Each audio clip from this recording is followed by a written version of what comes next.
Hey everyone, it's Elyot Grant here. I'm the studio founder and game director at Lunark, and on behalf of everyone in our team and our collaborators at Behavior Interactive, we're excited to present to you the deepest look yet at Islands of Insight, our epic shared open world puzzle game, where you'll explore breathtaking landscapes, solve thousands of puzzles crafted by some of the best minds in puzzle design, and unveil the secrets of the islands. Alright, so let's jump straight into it. This is the first zone of the game. We call it the Verdant Glenn. And you'll notice a few things. You'll notice this epic, ancient architecture, perhaps situated in an unusual configuration. You'll notice lots of mysterious puzzle objects around. And of course, the beautiful, vibrant, biodiverse foliage, which perhaps curiously doesn't match the style of architecture that you would normally associate with this. And as you walk along, you'll notice tons and tons of different objects you can interact with. You see there's a little shimmer in the distance there. That is one of our hidden object puzzles, the hidden ring, that you can jump through. Let's see what else we can find. You might notice these interesting looking stripes on the ground. They're a little bit curious. It turns out, if you find the right place to stand, they line up and form a symbol. And of course, that's one of our puzzles, the leitmotif. One of the many types of hidden objects and curious findings you can stumble upon in the open world. One of the things we wanted to do in this world when we were building it was create this sort of awe-inspiring, sublime feeling of a mysterious world full of puzzles. And we wanted to give that vibe of, that kind of making your heart quake, catch in your throat, feeling of like, what is this? This is something bigger or more deeper than I expected.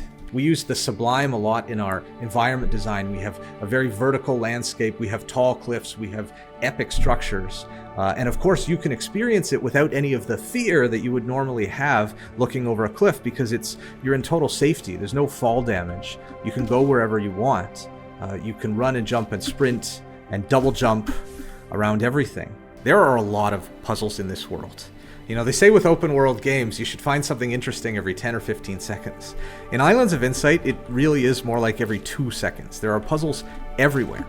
This area is actually the first of 5 biomes or regions that you will find in the game. Each one sort of has its own theme and introduces new puzzle types to you. There are in fact over 10,000 puzzles across the 5 zones, plus another 5,000 or so hidden objects to find.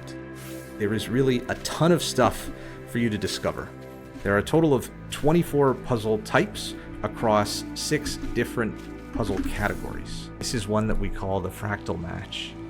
You have to grab this fractal and drag it around until it matches the shape of the thing you're seeing on the right. We don't want our puzzles only to be sort of head-scratching logic things. We want them to be fun toys of beauty that you can interact with and play with and enjoy. One of our core pillars is just the variety. Here we have a puzzle that you call the Sentinel Stones. You notice they light up when you look at them. Your goal is to find a place to stand where you can see all of them. And it sounds simple. Sometimes you think you've got it, and then you realize, oh, I'm missing one. There's one over there. I think it's here. Yeah, this has to be it. And boom, there it is. So, trickier than it looks, the Sentinel Stones. We don't want to just spoon-feed difficulty to players. We want every puzzle in the game to have that little delightful spark of eureka, something interesting that it shows you, a bit of cleverness communicated to you by the constructor of that puzzle. One of the things our puzzle team tried to do when they built the content for Islands of Insight was to make puzzles that are not just difficult, but each have some kind of interesting thing that they could teach you as a player. They have these little insights, these little eureka moments that you can discover as you're working on the puzzle. You never have to solve these puzzles with guessing. There's always a logical solution. The open world of Islands of Insight is really designed so that you can go where you want, explore at your own pace. If a puzzle looks a little intimidating, you can just leave it alone. You can come back to it later or not. There are thousands of other puzzles to discover. So here we have the mastery screen where it shows my progress in leveling up each of the 24 puzzle types. Each time you complete a puzzle, you'll advance your mastery of that puzzle type. And on this screen, you can see all my different levels of the various puzzle masteries. The masteries also contribute to my global player level, and as that increases, I can earn a variety of different cosmetics and sparks. The levels also unlock upgrades, which can be purchased using those sparks. And upgrades in a puzzle game, you might say, what are those? Well, there's a few different types. There are some that provide additional movement options to you as a player, some that unlock tools for advanced puzzle solvers, and some that add additional challenges to puzzle types, providing extra rewards if you solve the puzzle in a unique way.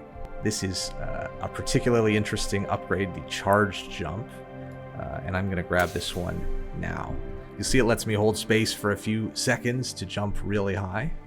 In addition to jumping and double jumping, you can also pull out your wings and glide, which is great for getting a new vantage point at things, exploring, solving some puzzles, and just moving around and enjoying the vibe.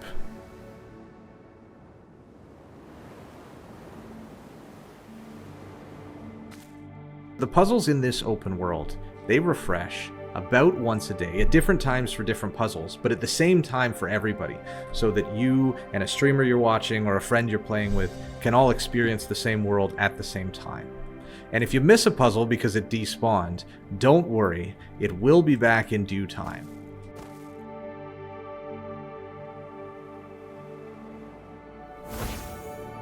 You'll notice these floating islands sitting outside of the main open world of the game. Those we call Enclaves, and they are specially curated sections of unique puzzles that are built to either teach a new puzzle type or teach a new puzzle mechanic, or sometimes just to show off something very clever. The Enclaves form a major part of the game's single-player campaign, and you will need to complete quite a few of them in order to awaken all of the different puzzle types in the game.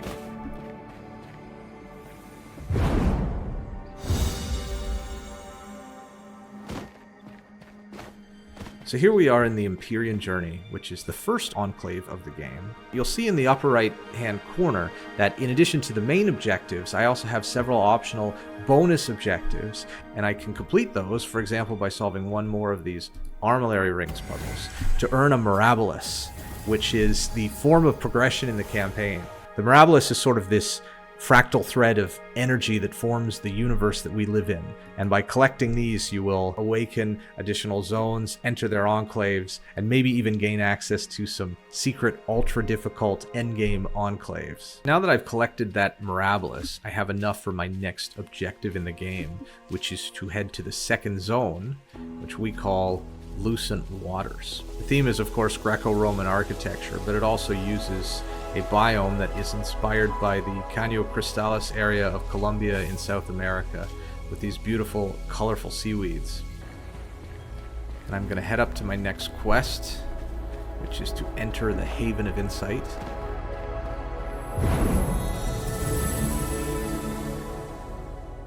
This is an area that we call the Haven of Insight. It's sort of one of the central zones of the game, right? It's sort of the lobby or hub area of the game. And in the middle we see the Great Pearl, and my next objective is to interact with it.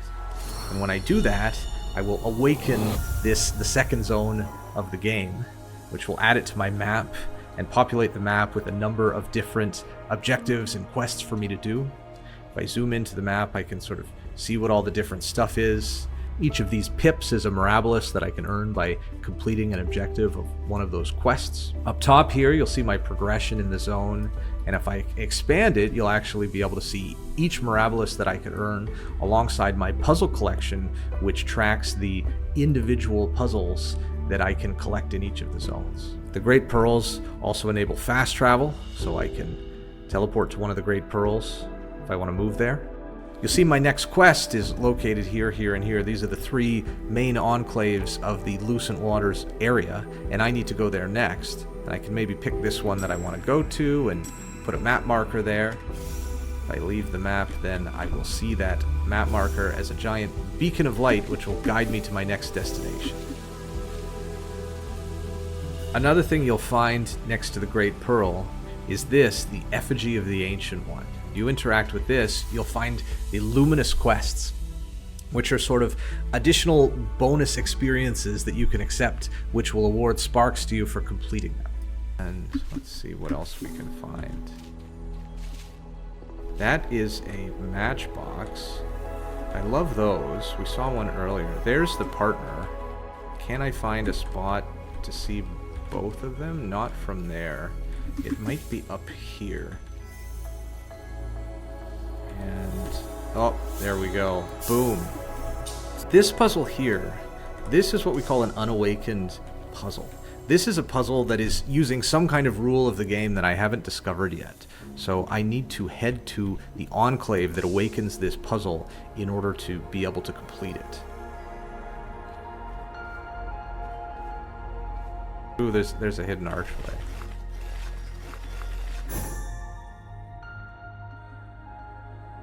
Now I'm heading into the third zone of the game, the Autumn Falls area, which is a completely different biome.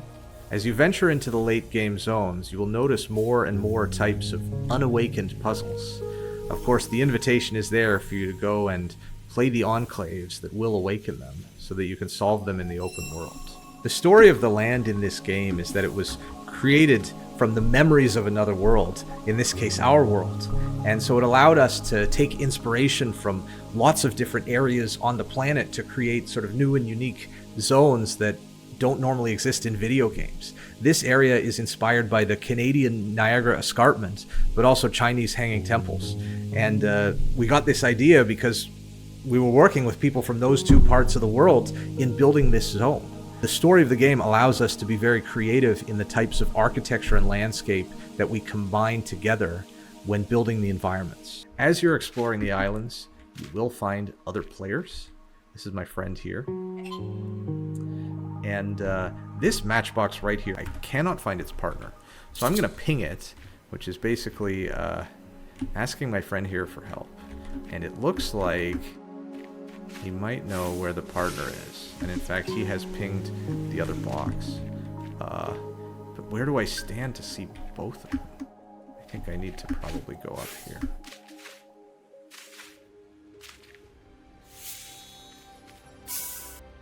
Here, my friend has graciously offered me some help, and I'll express my gratitude with an emote. And as I go back to my own journey, you'll notice I've walked straight through my friend. There's no collision between players, so other players can never get in your way. This is your journey, and all the unique puzzles in the game are accessible to you and you alone without another player ever being able to stop you from solving a puzzle. So that's it, that's the deep dive. But what I've shown you is just a tiny glimpse of what Islands of Insight has to offer. There are many more areas to explore and thousands upon thousands of puzzles to discover and solve. In today's fast-paced world, we hope Islands of Insight offers a sublime escape for those of you looking to unwind. We've built this world to have a lot of room to grow. There are countless opportunities for new puzzle types, new variations on existing types, new interactions, new areas and enclaves, even new biomes to explore. We can't wait to see where this journey will take us. If you want to discover more, you can play our demo for free during the Steam Next Fest from February 5th until 12th. So head on over to Steam and wishlist the game. Thanks for watching. We'll see you on the islands.